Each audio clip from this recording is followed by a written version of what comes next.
乡亲啊，咱就来看这件火警。这是伫咧新竹市的东区，号称是当地上界有钱的村里。伫咧昨暝11点左右，有一栋28层楼高的社区大楼火烧厝，可能是地下室的变电箱来导火，致使规栋大楼来窜烟。当时有2、300个住户拢掉伫咧大楼内底，消防员赶紧到楼顶来救人，结果发生着不幸，有2个消防员倒伫咧楼梯间瞬即死亡。消防的分队长讲，可能是火灾内部的高烟焦油黏伫咧面搭，规个乌看无，致使2位同仁迷失着方向，掠准2楼是1楼，找无出口，才伫咧楼梯间顶顶下下安尼踅，上尾气管无开，瞬即死亡。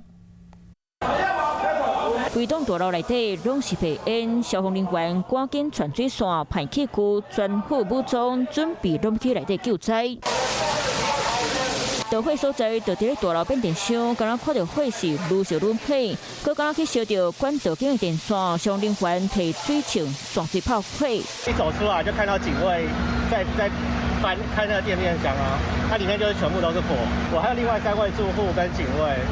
然后我们就是D栋 C栋到处找那个灭火器。昨暝半暝11点，新竹市东区一栋关楼主体发生火烧厝，消防车赶到现场，当时有住户掉伫内底，不过用消防人员去咧楼顶救所有人，不幸发生意外。新洲含细里消防人员分派到第一栋规8楼开始吹落来，不过因为乌油甲面搭砍掉火，2位消防人员行到2楼救势到1楼外，找无出口，伫咧楼梯踅踅，直到上锁管塑料，赶紧用无线电话救命。不过当时唔知因伫咧倒位，就要伫咧2、3楼的所在找到因。不过人已经无开。这些浓烟都是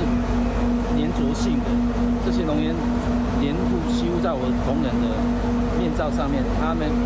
擦也擦不掉，然后完全没办法做判断方向的一个逃生的方向。到底在大楼间的这一些防火相关的公共安全设备，是不是有一些应该要再去做一个改进或加强的地方？我想这些我们今天都已经请火调科的同仁哦，在现场已经立刻来处理所有相关火场调取的事宜。乌冒卖乌油，把着面搭甲视线炸掉咧，大楼的消防排烟设备线路扣烧还无法度启用，2个炮的影响抢救无效过身，互当事拢真伤心。Hello， 我是林仙怡。想要抢先掌握最及时的新闻资讯吗？赶快订阅、按赞、开启小铃铛，锁定华视新闻 YouTube 频道。